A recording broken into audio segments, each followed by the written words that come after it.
Hi guys, we're back on live. We had some difficulties again, but hopefully this is the time that we actually get it. All right, so FAU is a Division I school in Boca Raton. I'm gonna speak to the coach again, ask all the questions again, and now it's gonna be good. So let's see.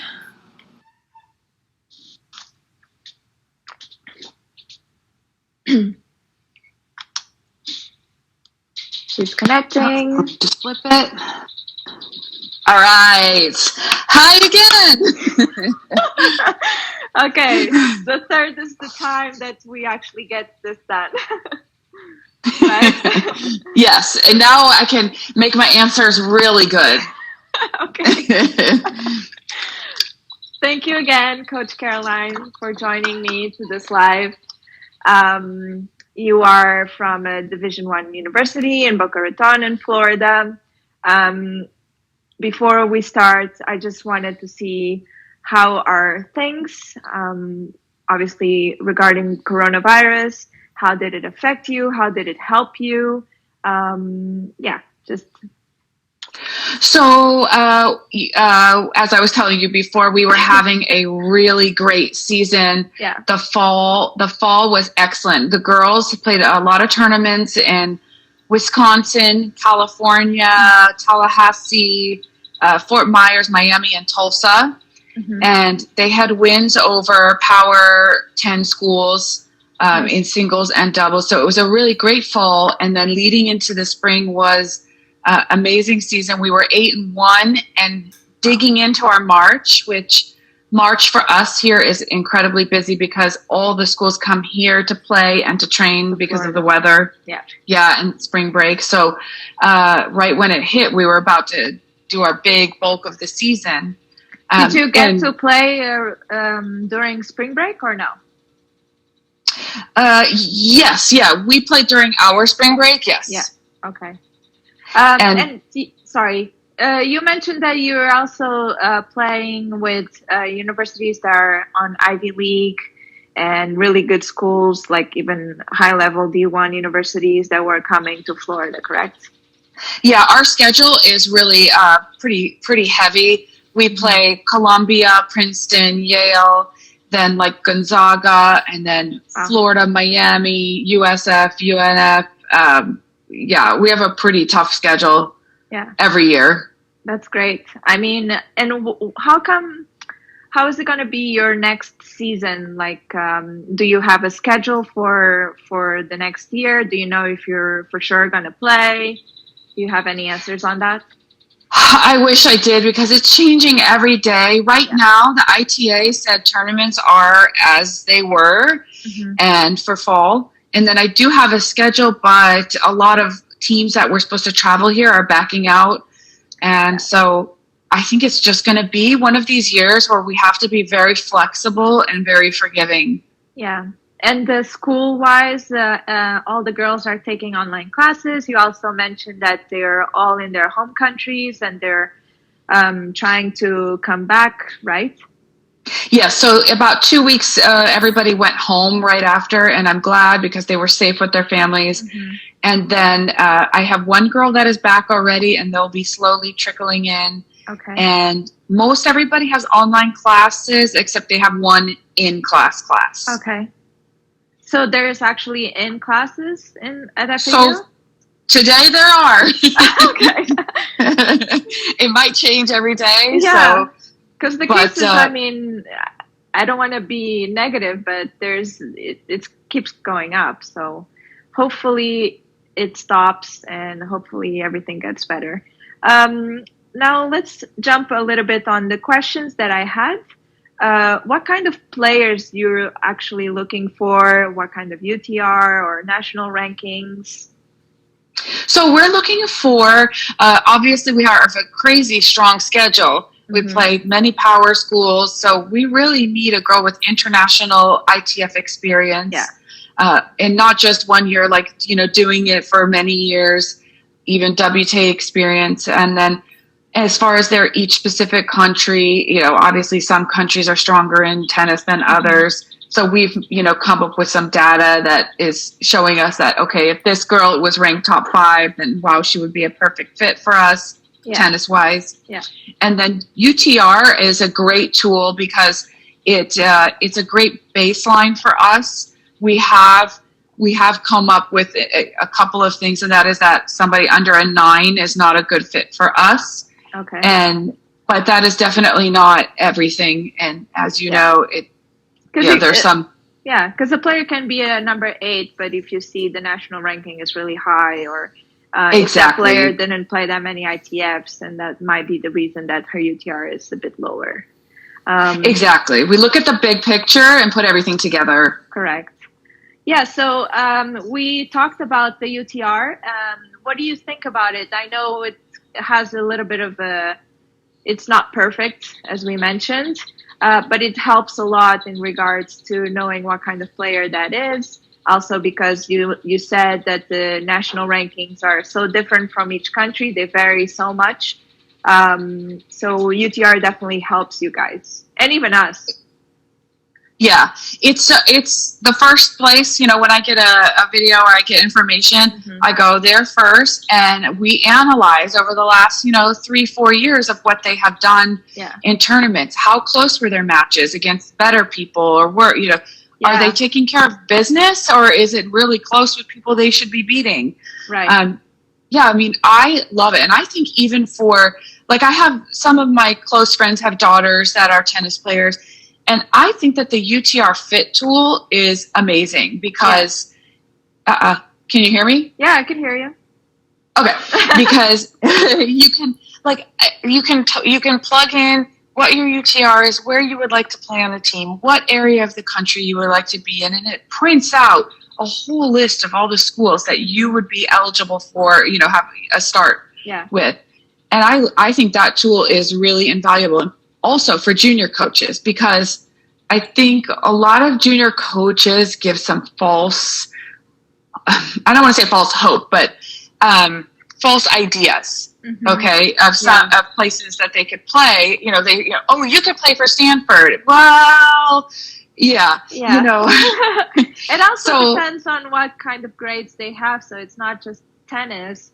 It has to be a overall. That's why we build profiles as a recruiting agency. We make sure that we have every single thing that the coach is looking for, personality wise, video, the UTR, and then the grades, of course, and then all their tournaments, their stats. Is basically a whole resume, just so the coach can know what kind of player you're looking for.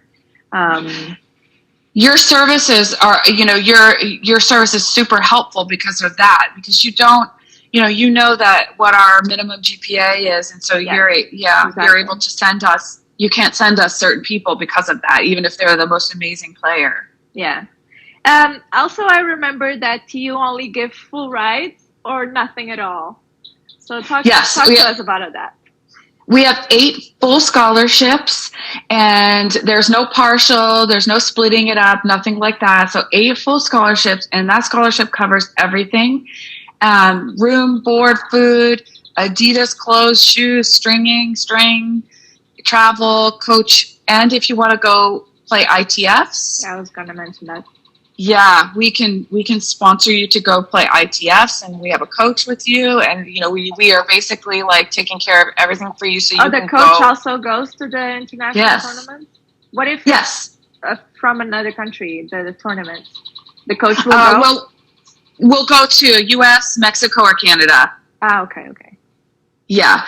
And so, the full ride is worth almost $40,000 per year for an international. And you get something called the cost of attendance, which is $3,000, basically spending money. Oh, wow. That's nice. And do you guys cover all the costs as well when a person wants to go play the ITF, for example? Yes. Yeah? Yeah, so that's, hotel, training, food, flights, everything. So, we cover all that, which I think is such an advantage, or such a great thing for the girls that have pro aspirations. Yeah, for sure. What do you think of taking the college route before going pro, I mean, this is a great opportunity at FAU that you can actually play college and play ITFs in order, to improve and maybe still go pro afterwards. But what do you think of going to the college route? Because not every single school gives this opportunity as you guys. So what do you think, a player taking the college route first and then going pro, or just going straight to pro? I would really encourage it because, in fact, I'm 100% for it. I feel like a lot of young women and men, of course, too, are really missing an opportunity here. College tennis is extremely hard, and it is regimented, and you get incredible service to get you ready for the pro tour. Yeah. You play 20 matches from January until April. You have so if you're winning everything, you know that you could probably do something for sure afterwards. Exactly. And then you might be able to see like, wow, oof, yeah, I will just stay in college tennis, get my education, have a great experience. And have a plan B kind of deal. And a lot of my girls too, they'll play ITFs all through the summer, and so they'll have a ranking, and even in fall, and then play college tennis. So like Aliona did that. She was Aliona Bolsova. She was playing pro, got a ranking, and now she's 100. Oh wow! And had an education at the same time. Do you have any success stories from your team that went to your team and are going pro? Yeah, I mean, I've been there for just a few years. So Aliona Bolsova came to us from a power school. She actually quit tennis after that school, and then she, she was convinced to come to us where it was warm. She could train year round, and she can train extra because you really want to train 2 times a day if you have pro. Yeah. And so we took her to ITFs. Then she played all college and literally won everything. Like, it was just amazing. And then she turned, as she went into the tour, she was already ranked like 200 or 300. So now she's 100. Wow. She was in the quarters of the French. Is she from France? She is Spanish-Russian. Spanish-Russian. What a mix. Yeah. And then like our number 1 girl, Martina Kudalova, right now, she's 300, I believe her ranking is right now. So she played all during summer, last summer. Where is she from? Czech Republic. Czech Republic. So you have an international team. What countries do you have in your team? So we have 3 Czech girls, 1 Russian, 1 Scottish, 1 Israeli, and 1 coming from Slovenia. Oh, wow. They're all from different countries, not like 2 of the 2, or they're all different. Yeah. Total, they usually have international night like once a month, and they each cook their countries, like, well-known food and stuff like that. Yeah. That's so nice. So they really enjoy each other's cultures, and they learn each other's language as well. Like when they're supporting each other, they're screaming in whatever language it is. A few words, it's cute. Yeah. How are their personalities? I know it's very important for you. What do you look when you look at a player? What kind of personality are you looking for? I know some coaches or some schools don't care, but for me, I care so much about what the culture is and the team chemistry. And so the type of person I'm looking for is the one that is like team first. Right. Yeah, and then individual second. Yeah. Who's always thinking about everybody else as well as themselves. Which can be tough because tennis is an individual sport, and sometimes it's all on us, and we are, very independent. But I think it's an amazing experience to actually play on a team, because in tennis you're not used to playing in a team. You're playing by yourself. But playing in a team is a whole nother level, I think. You learn so much, and you get to play doubles. Yes, yeah. It's a bit of a shock, I think, that first month, the whole team part of it. And then I believe that most everybody falls in love with it because, I always tell them you're playing, there's all these levels that you're playing for when you're really tired and really sore. Like you play for a team, you play for yourself, you play for your family, and all these things you can get for, play for. Yeah, and tennis is a very mental game. obviously, as I was mentioning. Do you guys work on the psychology part of it? Do you spend some time just talking to the team and, like seeing what they're lacking on and they're inside of the court? Because it can be hard sometimes. You can be an amazing player just hitting, but once you go and play matches, your anxiety or you get nervous. So do you work on that in your players?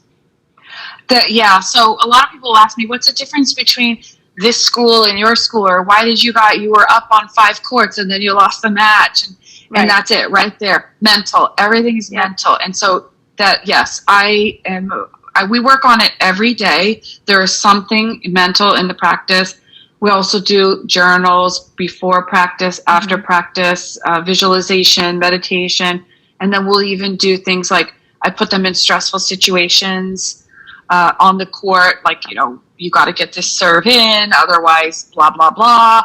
And and I think that prepares them for those really, really stressful situations. Sometimes we'll even split up the team, one girl against another, and the half is supporting one, half is supporting the other, and talking. And do you make them play against each other? Because that's also. Do they get very competitive, but they're still friends, obviously, outside the court? How are their personalities inside and outside? Do they completely change? Because I remember when I was playing, I wouldn't say it's super mean, but I was like focused in my game. And then outside the court, I'll be best friends with that girl. I would say that the whole team is very similar to exactly that. It's like the moment they enter the court, get the warm-up done, it is serious and it's business while screaming and supporting each other. Yeah. And then they're finished, and they got arms around each other, leaving the court. And where are we going to get the bowl, the poke bowl from, or the smoothie? Okay. Yeah. Do you also give opportunities to players that want to do their master's program? We do not. We hope to lead into that because we have a great sports MBA program that is like about 2 years old. Mm-hmm. And we have, of course, lots of other master's programs, but we don't have that right now, hopefully in the future. Sure, because the maturity, or you want players who have experience as well, right? Yeah. So right now we just are getting mostly freshmen that come in, but, maybe we'll be opening up our eyes to that and exploring that in the next couple of years. Another question that I didn't write down is, do you actually recruit also players that go the junior route? I mean, the junior college route. Do you look at those players? You do? Yes. I look at everybody, from whether they're a freshman, transfer from a junior college, because sometimes that's the only plan. That's the way that they need to get to the Division I. Right. Yeah, because absolutely, a lot of the players are very iffy about junior college when we tell them.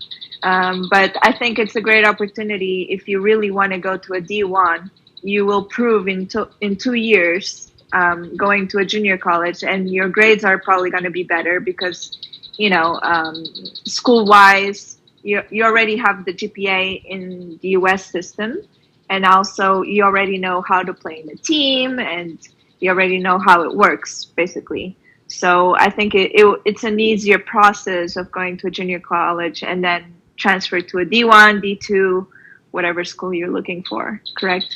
I think it's such a great way, especially too if you really feel deep in your heart that you are a better player than, let's say, what your stats are showing, or you don't have the grades. You don't have the grades. So go junior college. What a great way. Yeah, I agree. Pick somewhere maybe near the ideal schools that you want to be. Like some of the Florida junior colleges, the players that they're producing and coming out of there, it's amazing. Oh, yeah, for sure. For sure. And either other sports, too. Like, we have many players that go to junior college, and it's mainly because they started the process late, or their grades again. So what are the majors that your athletes go for? At FAU, we have over 160 different majors. Mm-hmm. Our team has a little bit of a variety. I would say few more always go for like a business or international business. Yeah. And then we have history, hospitality, accounting, and in the past we've had pre-law, pre-med. Right. And how those two, pre-law and pre-med, how did it work?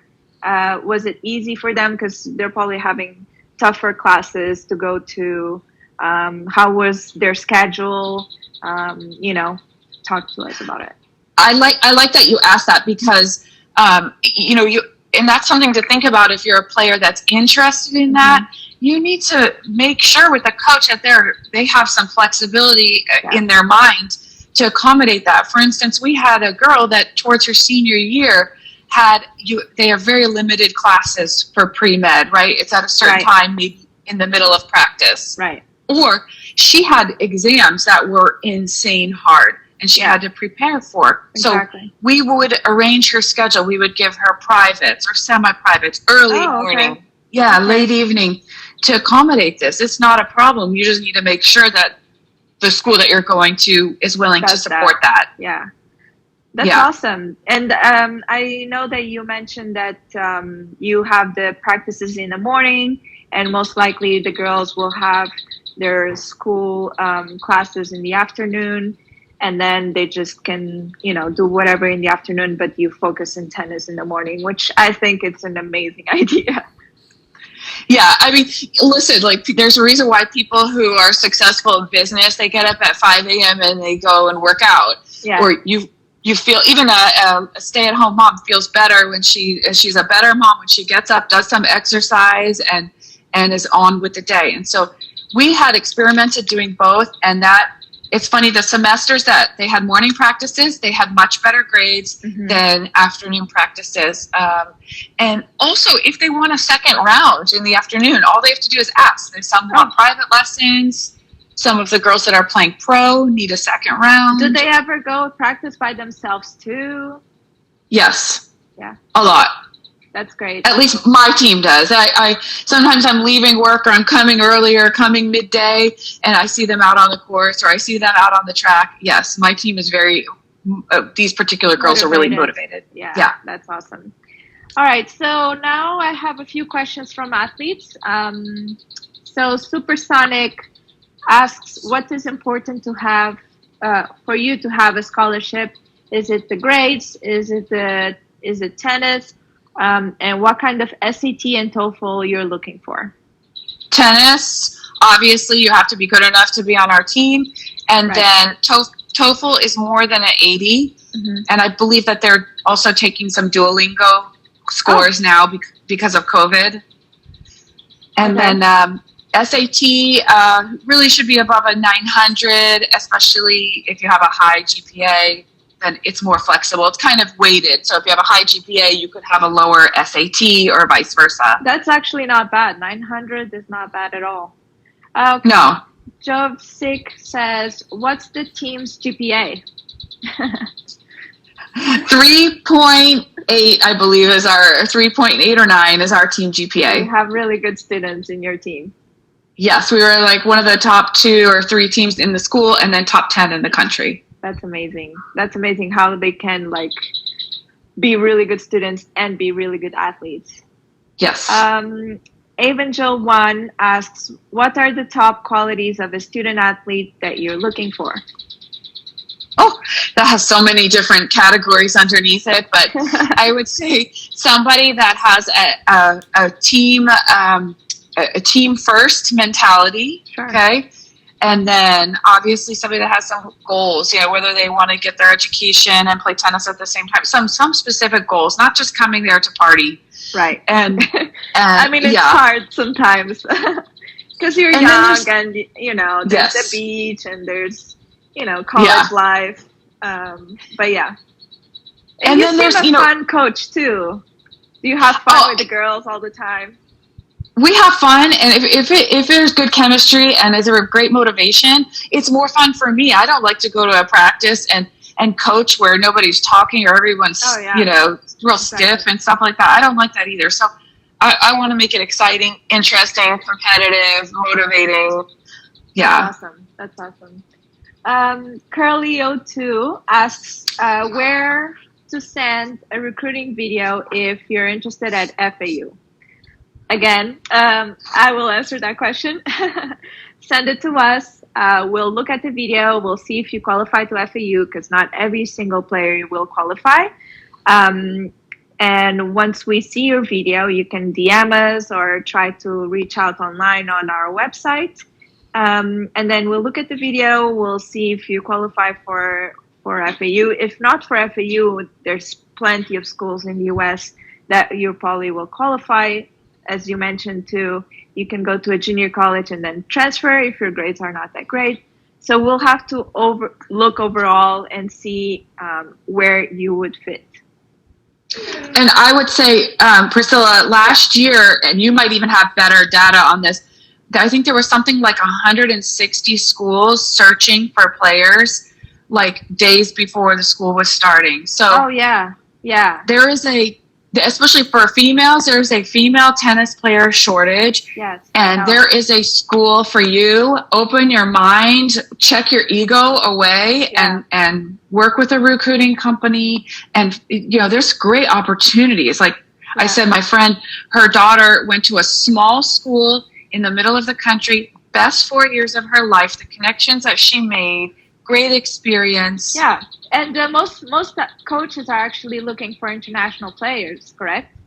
Yes. Yeah. And another thing that a lot of people don't know is that being a female is probably a bit easier than being a male, because the scholarships are, bigger than the male scholarships.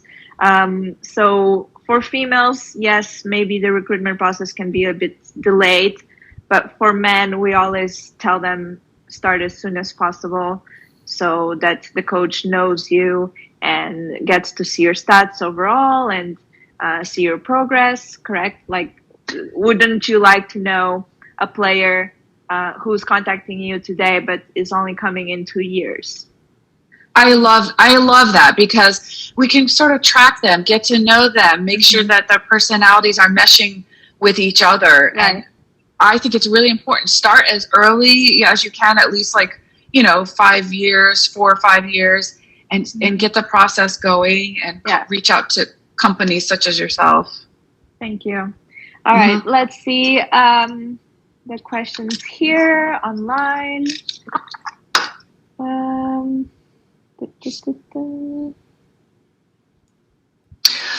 so bummed that we lost all those amazing questions that we had here. There were some really good, let's see, there are some really good questions. Let's see if I can remember what they were. One advice too I would give to incoming players, and cut me off when you have a question, would be also look at where the school is, how difficult it is to get there. Because I remember even just years ago when I went on my recruiting trips, I went and it took me 3 planes to get there. And it was 3 or 4 hour drive. Look where you want to be as far as weather, and then how easy is it to get there? Yeah, for sure. Because I remember also when I was starting my recruitment process, my biggest focus was the weather. Nothing else. I just wanted to be in a warm place that reminded me of home, and because it can be a culture shock if you go to a place where you're not going to like it. So agreed. And for those internationals, open up your mind. You're coming to the United States. It's a different culture, different food. Everything is a little bit different, but be excited about it. This is such a great opportunity. So much fun. I agree. I totally agree. I wouldn't change it for anything else. Yes. All right, Coach, do you have any last words for us or for our athletes? No, I would just really like to encourage that, especially female tennis players, please open up your mind, and coaches, junior coaches as well. I think that we do a little disservice with some of the girls by either giving them false hope about certain schools, or not telling them the honest truth about where they could go to school. Just because you don't go to a top 10 school doesn't mean that it doesn't mean anything. In fact, where do you want to play on this team? You really have to think about all these kind of things. And there is a school for you. If you can play tennis, and I don't know, maybe you know better, like minimum, maybe like a 5 UTR, there is a school and a scholarship most likely for you. For sure. Yeah. And like you said, you have to be open-minded. If your UTR is low and your grades are not as great, you have to be open-minded to go to a different place, probably not Boca Raton, but at least you're coming to the US and you're getting an amazing education and experience. You're still gonna meet a bunch of international students because, I mean, they're everywhere. It's a huge, there's international students in every single school in the US. So I think it's an amazing experience overall, no matter what school you're going to go to. And I also agree with you. And I mean, I also want to say too, if you're thinking about going pro, but you're unsure, you want to try, again, a school like ours, and there's some other that offer the same situation, is so good. It's like, you go and you pay for an academy and they schedule your training, your mental, your yoga and everything. Well, why don't you come exchange your tennis services for a school that will schedule it all for you? And then if you're doing amazing, go turn pro. Yeah, and I think it's also good that you play in a team, because for tennis players, for example, or even golfers, you're not used to being in a team. You're all by yourself. It's completely different, and you have to you learn how to time manage as well with the school. So if you turn out to go pro afterwards, it's going to be much easier. You're going to feel relieved, and you're only going to focus in tennis. Tennis college is actually harder than going to the pro level. Oh, I think it's harder because you don't have as much time off or days off. Exactly.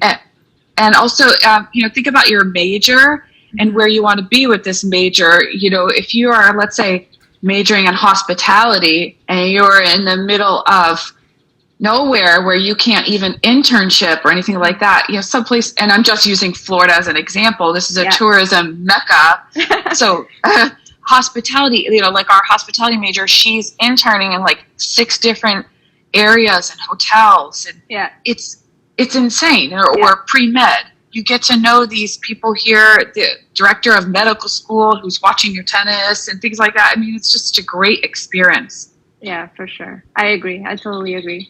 All right, Coach. Now it's good. we did it. Thank you so much for having me, and best of luck to everybody that's trying to play college sports. Do it. It's such a good experience. So just open up your mind and take the help. Yeah. So thank you so much, Coach. I really appreciate it today. Go Owls. Bye. Bye.